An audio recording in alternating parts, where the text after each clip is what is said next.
इस फिल्म के पहले पार्ट में जिम बिकरमैन की स्टोरी को दिखाया है, जो क्रोकोडाइल के अटैक से सर्वाइव कर पाता है, लेकिन साथ ही वो अपने एक पैर और एक हाथ को खो देता है। और इस पार्ट में वो दूसरों लोगों के साथ काम करता है, जिसका नाम बीच रहता है। तो बीच को वो ब्लैक वाटर पर लेकर जाता है। वहाँ पर वो एक क्रोकोडाइल को बेहोश करते हैं और वो उसे ट्रक में ले आते हैं। तो ट्रक में 2 मेल एनाकोंडा और 1 फीमेल एनाकोंडा भी रहती हैं। वहाँ पर वो उन पर एक्सपेरिमेंट करते हैं।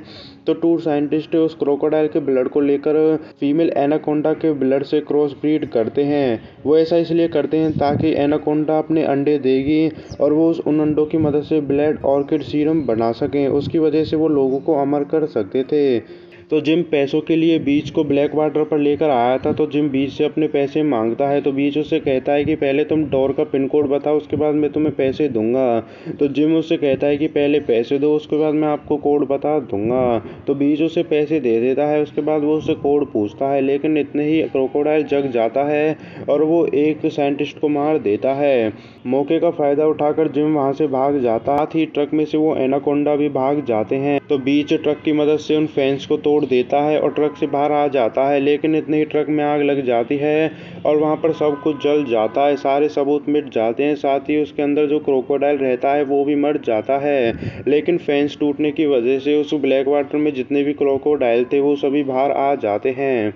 उसके बाद फिल्म में बाप और बेटे को दिखाते हैं जो अपने शिकार कर रहे होते हैं। तो वो हिरन का शिकार करते हैं। इतने वहाँ पर टली आ जाता है जो वाइल्ड लाइफ से रहता है और वो उन पर फाइन चढ़ा देता है, क्योंकि उन्होंने हिरन का शिकार किया था और वो एक इलीगल था। अब इसके बाद शेरिफ को दिखाते हैं जिसका नाम रेवा रहता है। तो वो शहर में रहती है और उस शहर में एक बूढ़ी औरत अपनी मिसिंग बेटी के बारे में पूछती रहती है, जिसका नाम डेफनी मेलर रहता है। तो वो रेवा से उसके बारे में पूछती है, लेकिन रेवा को उसकी बेटी के बारे में कुछ भी नहीं बताता। अब इसने ही मेयर रेवा के पास आता है और वो मेलर की बेटी डेफनी मेलर को ढूंढने के लिए कहता है। वो ऐसा इसलिए कहता है क्योंकि इलेक्शन नज़दीक थे और वो नहीं चाहता था कि लोग उससे गुस्सा हो जाएं। अब इसके बाद ब्लैक लेक के पास फेर्गुसन को दिखाते हैं जो जगह पर रहता है जहां पर रात वो हादसा हुआ था। वहां पर उसे एक मरा हुआ क्रोकोडाइल भी मिलता है और ये सब वो शेरिफ रेवा को बताता है। तो शेरिफ रेवा उसके पास आने के लिए कहती है। अब इसके बाद डेफनी मेलर को दिखाते हैं।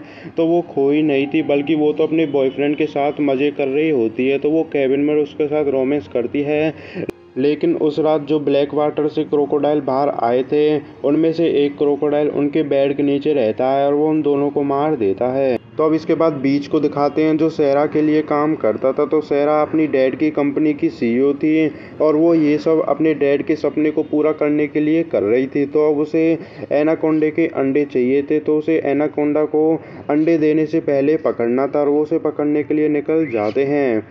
अब इसके बाद कॉलेज स्टूडेंट को दिखाते हैं जो स्टडी ट्रिप पर रहते हैं। तो उनके ग्रुप के लीडर टिफ़नी और एम्बर रहती हैं। तो उनमें से टिफ़नी जब देखो लड़कियों की बेइज्जती करती रहती है। तो उनके ग्रुप में बेथनी भी रहती है जो कि टली की बेटी रहती है और वो अपने डैड को कॉल करती है और उनसे ढेर सारी बातें करती है। साथ ही वो उन्हें ये भी बताती है कि वो अपने फ्रेंड के साथ क्लियर लेक पर जा रहे हैं। अब इसके बाद शेरिफ को दिखाते हैं जो फेर्गुसन के पास जाती है। तो वहाँ पर उन्हें कोई भी सबूत नहीं मिलते हैं, लेकिन उनको वहाँ पर मरा हुआ मगरमच्छ मिलता है। तो शेरिफ उस मरे हुए मगरमच्छ को काटती है और उसके अंदर से वो बॉडी पार्ट्स निकालती है। उन पार्ट्स को इसलिए निकालती है ताकि वो उनके डीएनए से चेक कर सके कि मगरमच्छ ने किन किन लोगों को खाया था। तो अब इसके बाद शेरिफ टली को कॉल करती है जो कि वाइल्ड लाइफ से था और वो उससे हेल्प मांगती है मगरमच्छ को ढूंढने। तो अब इसके बाद उस साइंटिस्ट को दिखाते हैं जो उस रात हादसे में बच गया था, लेकिन उसके पास मगरमच्छ आ जाता है और वो साइंटिस्ट को मार देता है। अब इसके बाद उस कॉलेज की लड़कियों को दिखाते हैं जो क्लियर लेक पर पहुंच जाते हैं। तो वहाँ पर उनकी लीडर टिफ़नी सभी लड़कियों को पानी के अंदर जाने के लिए कहती है। तो सभी लड़की पानी के अंदर जाती हैं। वहाँ पर वो नहा रही होती हैं, लेकिन तभी एक लड़की को कोई अपनी तरफ खींचता है, लेकिन वो कोई और नहीं रहता है। उस पानी के अंदर 2 लड़के भी रहते हैं, ब्रैट और एंड्रयू। तो वो उन लड़कियों के साथ मजाक करते हैं और टिफ़नी को उन दोनों लड़कों के बारे में ये पता भी था कि वो पानी में है, तो वो भी इस मजाक में शामिल थी। अब इसके बाद शेरिफ को दिखाते हैं जो टली से मिलती है और वो एक डॉक्टर के पास जाते हैं। तो वो इंसानों की बॉडी पार्ट जो उन्होंने मगरमच्छ के अंदर से निकाली थी उनका डीएनए चेक करवाते हैं। तो डॉक्टर उन्हें बताता है कि डीएनए की पहचान होने में हफ्ते लग सकते। तो अब इसके बाद सेरा और बीच को दिखाते हैं जो एनाकोंडा को पकड़ने के लिए जा रहे होते हैं। तो वो कार में रहते हैं, उनके साथ 2 गार्ड्स भी रहते हैं।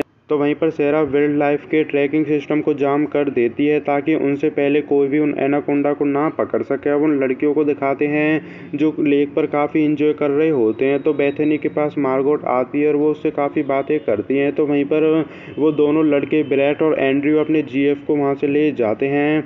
तो इसके बाद टिफ़नी लड़कियों को दोबारा से पानी में जाने के लिए कहती है और वो सभी पानी में भी चले जाती हैं। तो टिफ़नी अब मार्गोट और बेथनी के पास आती है और वो उन दोनों को भी पानी के अंदर जाने के लिए कहती है और वो सभी अब पानी के अंदर रहते हैं। वहाँ पर वो काफ़ी इंजॉय कर रहे होते हैं। अब इसके बाद टल्ली और शेरिफ को दिखाते हैं जो मगरमच्छ को ट्रैक करने के लिए उनके ट्रांसपोर्ट नंबर से उन्हें ट्रैक करने की कोशिश करते हैं, लेकिन वो कर नहीं पाता है क्योंकि सेरा ने उनका ट्रैकिंग सिस्टम तो जाम कर दिया था।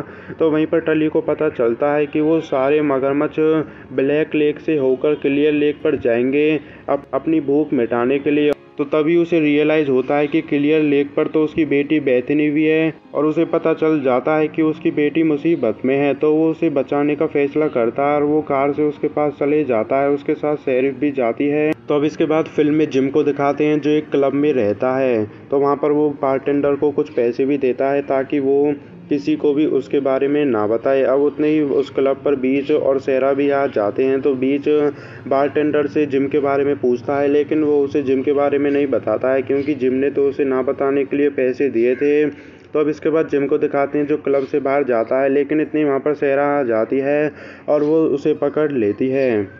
तो अब इसके बाद फिल्म में उन दोनों लड़के ब्रैट और एंड्रयू को दिखाते हैं जो उन दोनों लड़कियों के साथ रहते हैं। तो एंड्रयू उन तीनों को पानी में सो भी दिखाता है, लेकिन इतनी क्रोकोडाइल आकर एंड्रयू को मार देता है। थोड़ी देर बाद ब्रैट एंड्रयू को बचाने की कोशिश करता है, लेकिन क्रोकोडाइल उसे भी मार देता है।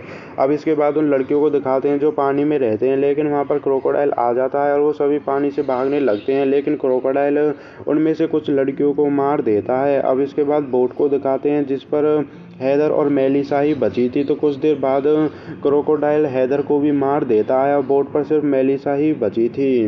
तो अब इसके बाद टिफ़नी को दिखाते हैं। तो वहाँ पर सभी लड़की भाग रहे होते हैं, लेकिन अचानक से टिफ़नी के सामने क्रोकोडाइल आ जाता है, लेकिन वो अपने आप को बचाने के लिए एम्बर को क्रोकोडाइल की तरफ धक्का मार देती है और वो क्रोकोडाइल एम्बर को खा जाता है और टिफ़नी वहाँ से भाग जाती है। तो वो सभी लड़की भागकर अपनी कार की तरफ जाती हैं और वो अपनी कार में बैठ जाती हैं, लेकिन तभी उनको पता चलता है कि उनकी कीज तो बीच पर ही रह गई थी। तो उनकी कार के पास क्रोकोडाइल भी आ जाते हैं और कैसी ये सब देखकर डर जाती है। तो वो कार से भागने लगती है, लेकिन जैसी वो कार से भागती है मगरमच्छ उसे मार देते हैं। तो अब इसके बाद बेथनी उन क्रोकोडाइल का ध्यान भटकाती है और वो सभी लड़कियां टिफ़नी की कार में चले जाते हैं। तो अब इसके बाद सेरा को दिखाते हैं जो अपने ग्रुप के साथ जंगल में पहुंच जाते हैं। वो एनाकोंडा को ढूंढ रहे होते हैं। इतने ही जिम के ऊपर स्नेक की स्किन गिरती है, वो काफ़ी बड़ी रहती है। इससे पता चलता है कि उस एनाकोंडा का साइज़ तेज़ी से बढ़ रहा था और वो अंडे देने भी वाली थी। तो उनको उसको जितनी जल्दी हो सके उतनी जल्दी ढूंढना था। तो अब इसके बाद सेरा को दिखाते हैं जो टली के साथ रहती है। तो वो जंगल में बेथनी को ढूंढ रहे होते हैं, तभी वहाँ पर उनको क्रोकोडाइल के निशान देखते हैं। तो वो वहाँ पर उनको ढूंढ ही रहे होते हैं। इतनी क्रोकोडाइल आकर सेरा पर हमला करता है, लेकिन इतनी वहाँ पर एनाकोंडा आ जाता है और वो उस क्रोकोडाइल को मार देती। उस एनाकोंडा का साइज़ काफ़ी बड़ा रहता है। तो अब इसके बाद उन लड़कियों को दिखाते हैं जो एक ही कार में रहती हैं। तो उनके पास कीज तो थी नहीं, लेकिन मार्गोट पर बिना कीज से कार स्टार्ट करनी आती थी। तो वो बिना कीज से कार को स्टार्ट कर देती है और टिफ़नी उस कार को चलाती है। तो वो कार को लेकर वहाँ से चले जाते हैं और उसमें ही वो दो मगरमच्छ को मार देते हैं। तो वो कार से काफ़ी दूर तक का रास्ता पार कर लेते हैं, लेकिन आगे से रास्ता ब्लॉक रहता है और वो आगे नहीं जा सकते थे। लेकिन इतनी वहाँ पर एनाकोंडा आ जाता है और वो उनकी कार को पिचकाने लगता है। तो सभी लड़कियां कार से बाहर चले जाती हैं, लेकिन जेनिफर को डर लगता है और वो कार में ही रहती है। तो एनाकोंडा उनकी कार को पूरी तरह से पिचका देता है और उसी में जेनिफर की डेथ हो जाती है। तो जेनिफर टिफ़नी की बहन थी। तो टिफ़नी अब वहाँ पर रोने लगती है, लेकिन वो अपनी बहन को लेकर नहीं रोती है, बल्कि वो अपनी कार को लेकर रोने लगती है। तो उसे अपनी बहन से ज़्यादा अपनी कार से प्यार था। तो अब इसके बाद सेरा को दिखाते हैं जो अपने ग्रुप के साथ जंगल में रहते हैं। तभी वहाँ पर मगरमच्छ आ जाता है और वो उनके एक गार्ड को मार देता है। इसके बाद शेरिफ को दिखाते हैं जो टली के साथ बेथनी को ढूंढ रहे होते हैं। तो उनको वहाँ पर एक बोट मिलती है, तो वही बोट जिसमें ब्रैट और एंड्रयू की डेथ हुई थी। तो फर्गुसन उस बोट के अंदर जाता है और उस बोट के अंदर उसे मेलिसा मिलती है। तो अब टली मेलिसा से उसके ग्रुप के बारे में पूछता है, लेकिन मेलिसा को कुछ भी याद नहीं आ रहा था। तो अब इसके बाद सेरा को दिखाते हैं जो उस क्लियर लेक के पास पहुंच जाते हैं। तो वहीं पर उनको एक बोट मिलती है और वो उस बोट की मदद से उस लेक को पार करने का फैसला करते हैं। तो अब इसके बाद शेरिफ और टली को दिखाते हैं जो उस कार के पास पहुंच जाते हैं जिस कार को एनाकोंडा ने पिचकार दिया था, लेकिन वहां पर भी उनको वो कॉलेज स्टूडेंट नहीं मिलते हैं। अब इसके बाद सेरा को दिखाते हैं जो बोट में रहती है। तो वो एकदम से बोट की स्पीड बढ़ा देती है और उसी में जिम पानी से नीचे गिर जाता है। तो वो हेल्प मांगता है लेकिन सेरा उसकी हेल्प नहीं करती और वो बोट को वहाँ से ले जाती है। तो मगरमच्छ आकर जिम को भी मार देता है। अब इसके बाद उन लड़कियों को दिखाते हैं तो वहाँ पर टिफ़नी नीचे गिर जाती है। इतनी वहाँ पर क्रोकोडाइल आ जाता है। तो बेथनी टिफ़नी से कहती है कि बिल्कुल भी हिलना मत, लेकिन वो उसकी बात को नहीं मानती है और वो मगरमच्छ में घूसा भी मारती है और वो उस मगरमच्छ टिफ़नी को मार देता है। तो इतने वहाँ पर बेथनी के डैड टली भी आ जाते हैं। तो अब वो सभी वहाँ से जा रहे होते हैं लेकिन बीच रास्ते में वो देखते हैं कि कुछ क्रोकोडाइल उस फीमेल एनाकोंडा को खा रहे होते हैं। तो वो उन्हें मारने वाले होते हैं लेकिन इतनी वहाँ पर सेरा आ जाती है और वो टली से उन्हें ना मारने के लिए कहती है क्योंकि एनाकोंडा उनकी प्रॉपर्टी थी। तो वो हेलीकॉप्टर को बुलाती है ताकि वो एनाकोंडा को अपने साथ ले जा सकें। तो हेलीकॉप्टर आ भी जाता है लेकिन इतनी वहाँ पर मेल एनाकोंडा आ जाता है और वो हेलीकॉप्टर पर हमला करता है। उसी वजह से वो हेलीकॉप्टर भी पूरी तरह से डिस्ट्रॉय हो जाता है। लेकिन सारा अभी भी उन एनाकोंडा को मारने के लिए मना करती है, लेकिन इतने वो फीमेल एनाकोंडा बीच को पूरी तरह से निगल जाती है। तो बीच एनाकोंडा के अंदर जाकर ग्रेनेड को चलाता है और उस एनाकोंडा के टुकड़े टुकड़े हो जाते हैं। अब इसके बाद शेरिफ लेवा सारा को अरेस्ट भी कर लेती है। तो अब इसके बाद बेथनी टली के पास आती है और वो उससे बातें करती है। तो वो सभी बच जाते हैं लेकिन इतनी वहाँ पर एक क्रोकोडाइल आ जाता है। तो टली और शेरिफ मिलकर उस क्रोकोडाइल को मार देते हैं और वो सभी बच जाते हैं। तो फिल्म के एंड में उस एनाकोंडा के अंडों को दिखाते हैं। तो एनाकोंडा ने अपने अंडे दे दिए थे और उस अंडे में से एक एनाकोंडा बाहर निकलता है, लेकिन वो आधा एनाकोंडा और आधा क्रोकोडाइल रहता है और यहीं पर फिल्म खत्म हो जाती है।